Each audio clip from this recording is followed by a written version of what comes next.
Freight Efficiency with NACFE's Mike Roth and Friends. In episode 17, we speak with Rustam Kocher, Charging Infrastructure Lead for the E-Mobility Group at Daimler Trucks North America, where we talk about the speed of the transition to electric trucks, DTNA's e-mobility projects, why fleets are looking at EVs, the importance of charging infrastructure and charging management, and his amazing passion for electric vehicles. He also offers advice to fleets about making the move to electric trucks. Today we have joining me Rustam Kocher. He's Charging Infrastructure Lead for the E-Mobility Group at Daimler Trucks North America. Hello, Rustam. Thanks for joining us today. Hi, Mike. Glad to be here. You know, we've worked with Daimler for years, but when we started our work on helping guide the future of electric, medium, and heavy trucks, I'm sure that's probably how we got connected, but do you remember? Yeah, we've been on 5 or 6, maybe more panels together and had a chance to really dig into these topics, and I enjoy it. Yeah, and what's fun with those is when, you know, there's some planning ahead, you know, and where you can kind of talk about, okay, well, this is best for me to talk about and you, and that's how we, I think, hit it off so quickly, and we were finding a lot of the same things that we'll get into here about, you know, sort of what's happening in the marketplace with respect to electric trucks. I mean, in many ways it's coming faster than I thought, and I've been at this for a long time. Yeah, it's the speed at which the market is going to transition, I think, is going to be head spinning for a lot of folks. What is the E-Mobility Group at Daimler, and how do you fit in it, and so forth? In this case, Daimler is Daimler Trucks North America, so I'm part of the Electric Mobility Group at Daimler Trucks North America.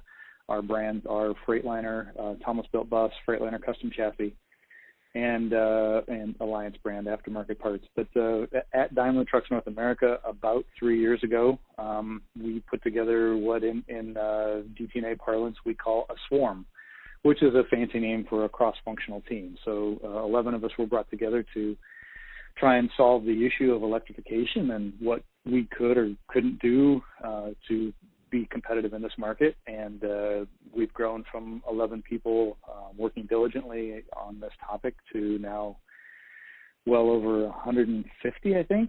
We have multiple vehicles running in multiple programs, primarily in California.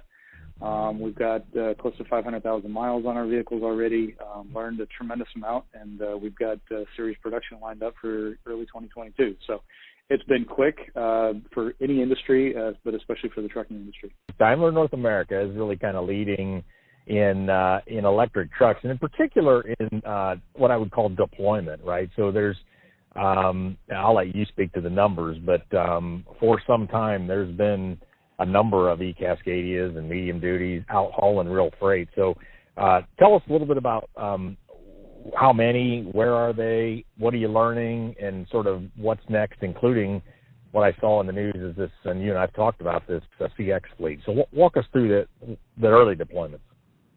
So when we started, the swarm got together, and we set out what we call our swim lanes. And so it was gain knowledge was one of those swim lanes, and the fleets we have out right now are gain knowledge. So initially it was gain headlines, and we built a couple trucks early on just to prove out concept, and we proved it out, and so we jumped straight to the gain knowledge portion of things. So we actually, I could say, have, I think if I was being generous, we have 4.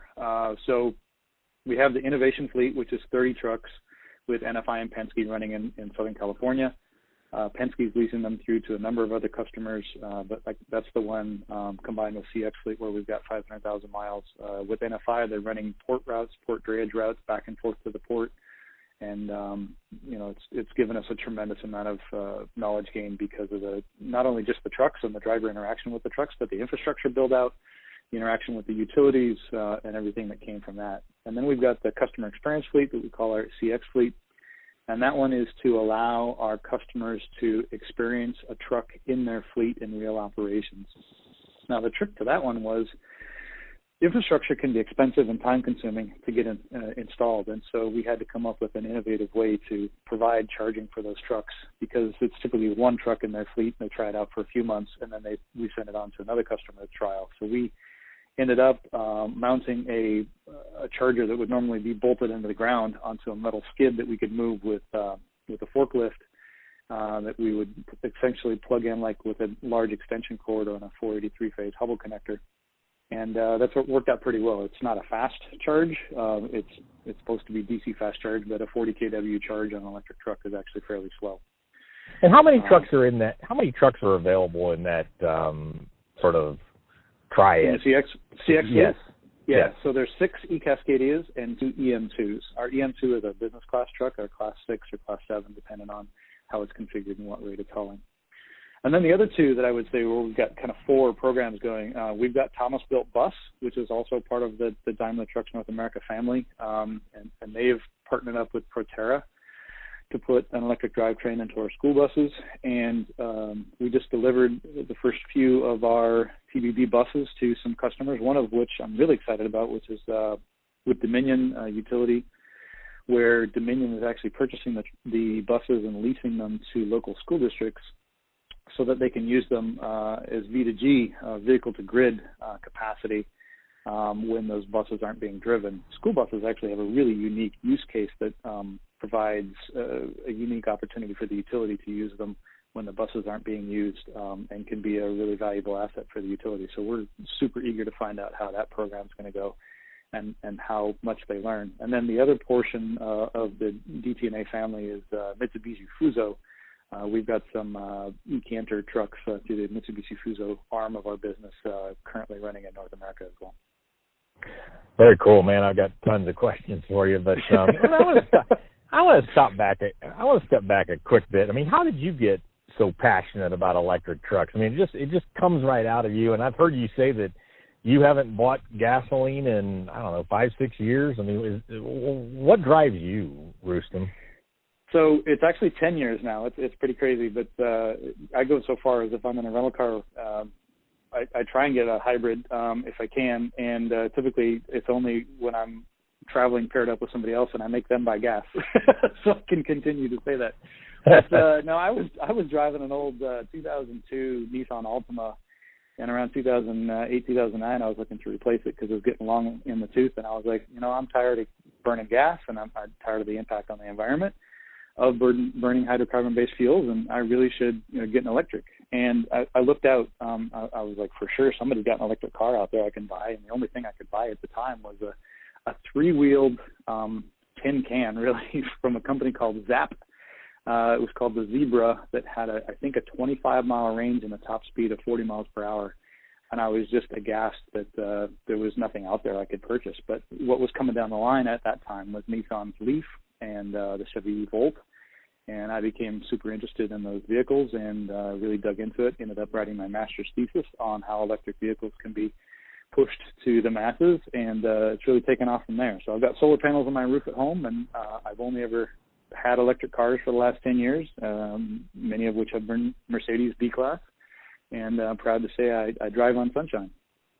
And so before we move on, I mean, why trucks, not cars? We've got so much work yet to do on cars. I mean, those of us who've been in trucks forever, we love it, but not everyone does. So why for you?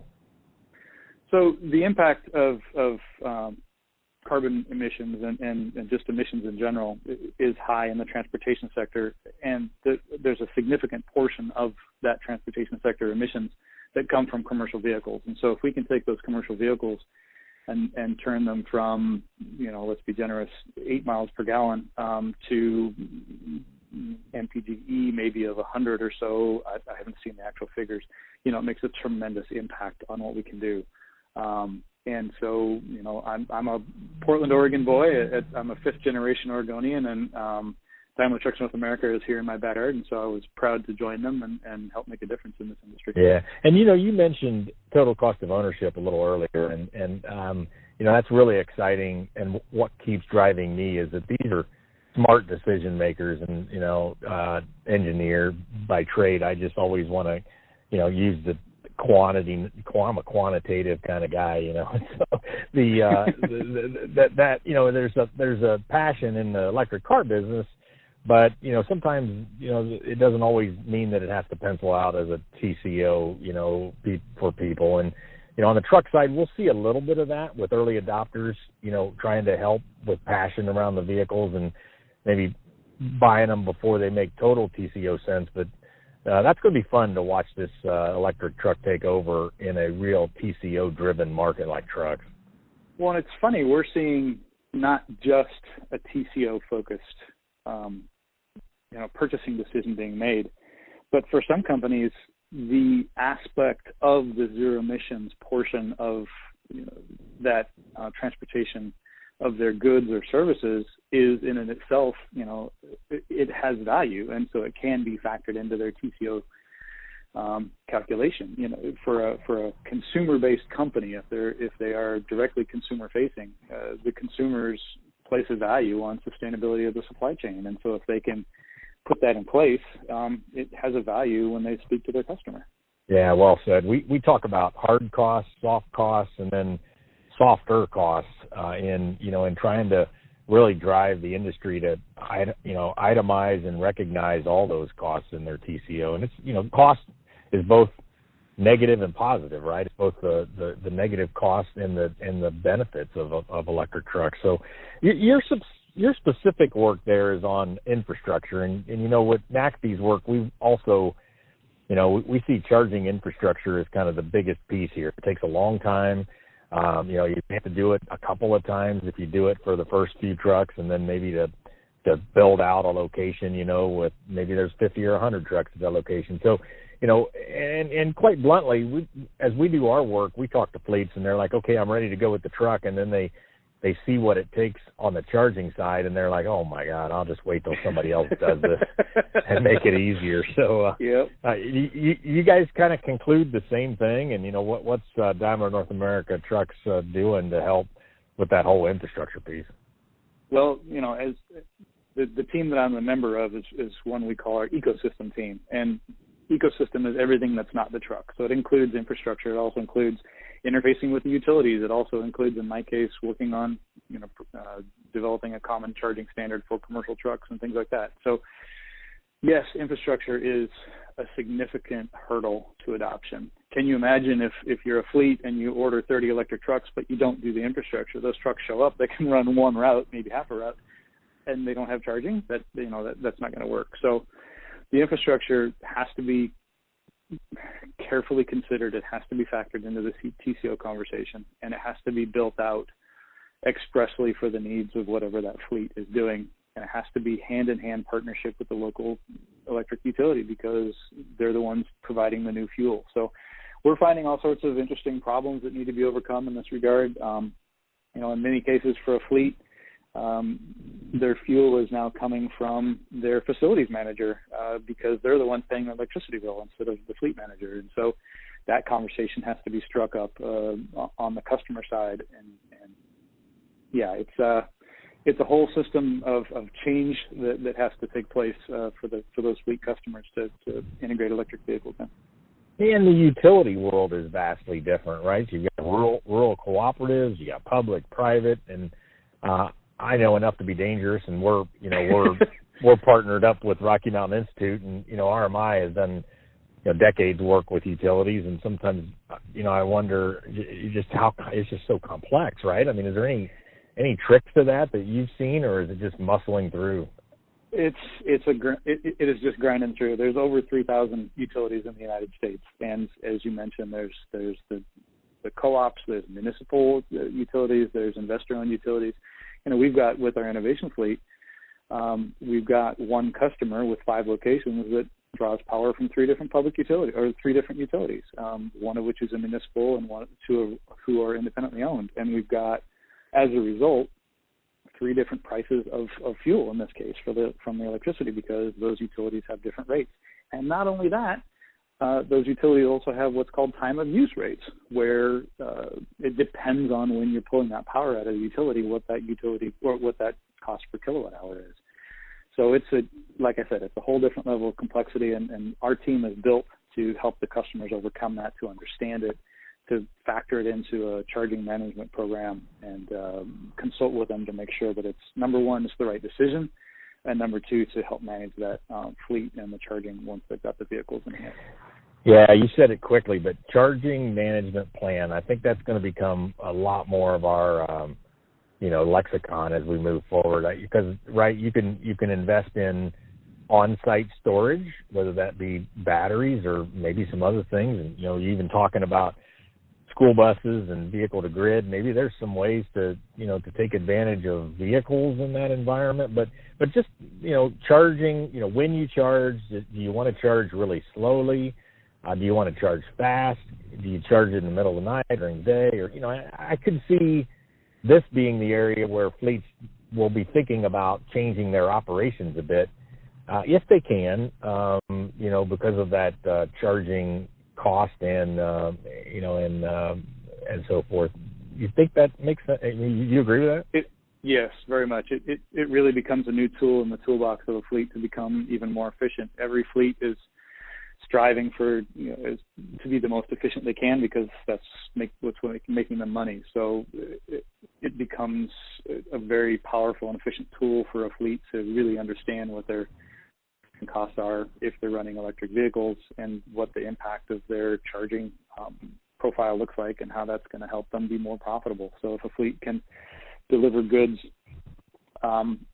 say mid-afternoon between 4 and 10 p.m., which is the more expensive electric time, and then charge after 10 p.m. or after midnight, and have the vehicles be full in the morning, or plug the vehicles in and maybe absorb really inexpensive electricity that's generated by sunlight during what's called the belly of the duck curve in California, then they could even be, in some cases, almost charging for free. So there's a tremendous opportunity for a really smart fleet to really dig into this and understand what the implications of running their fleet at different times and in different ways can impact their bottom line.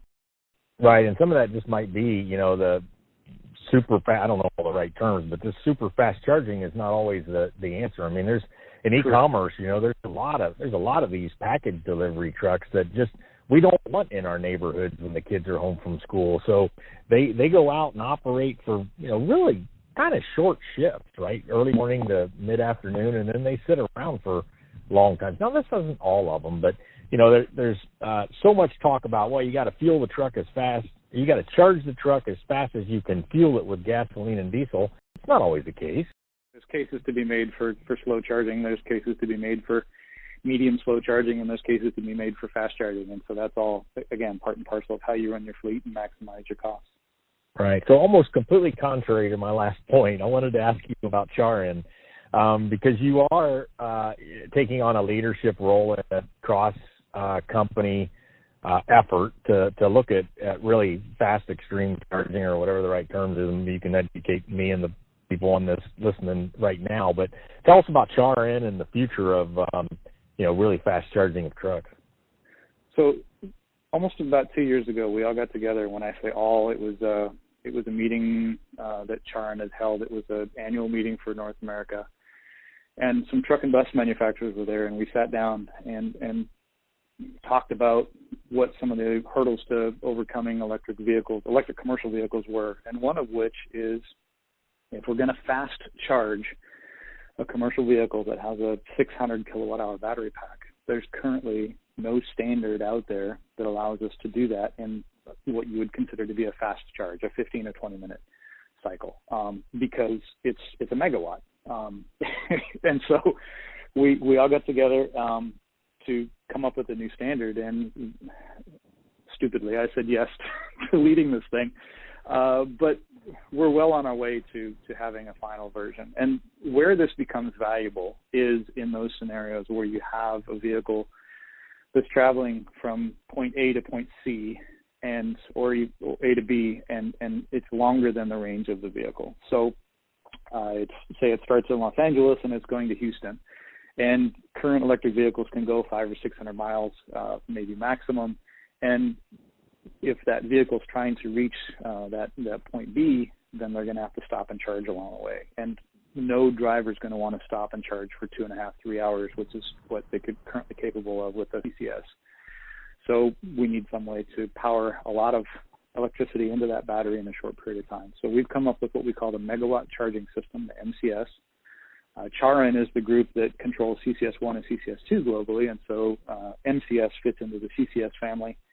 We've recently conducted some tests on it at the National Renewable Energy Laboratories in Golden, Colorado. We found some very valuable feedback from those tests.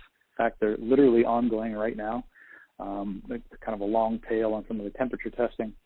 And we will make some changes to the design. Actually, we already have, and we'll go back for round 2 probably early next year. And we'll soon have a standard we can share with the world as to charging commercial vehicles at a megawatt and above. And it's not just going to be trucks. It's going to be airplanes.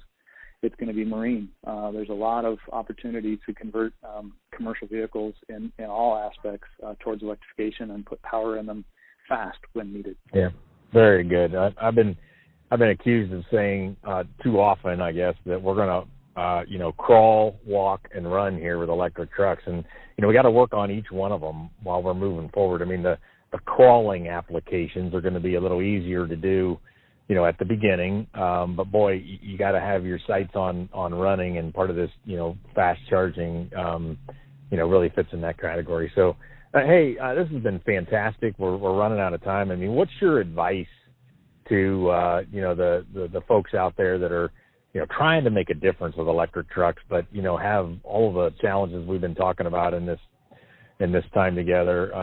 What's your advice for them? What might help them to keep the energy up? So I would say get your hands on one of our trucks as soon as you can. Reach out and find a way to get into our customer experience program if you'd like to try one of the trucks. Infrastructure is going to be really important. Spend a lot of time and planning before you start to touch the ground.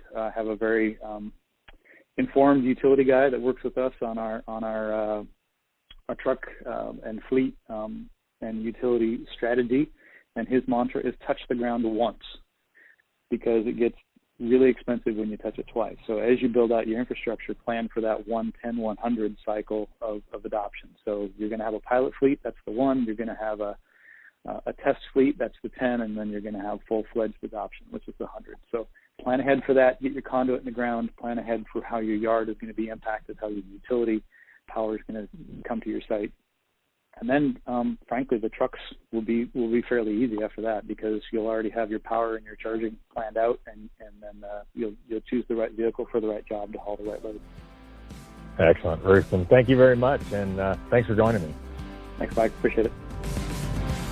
Freight Efficiency with NACFE's Mike Roth and Friends.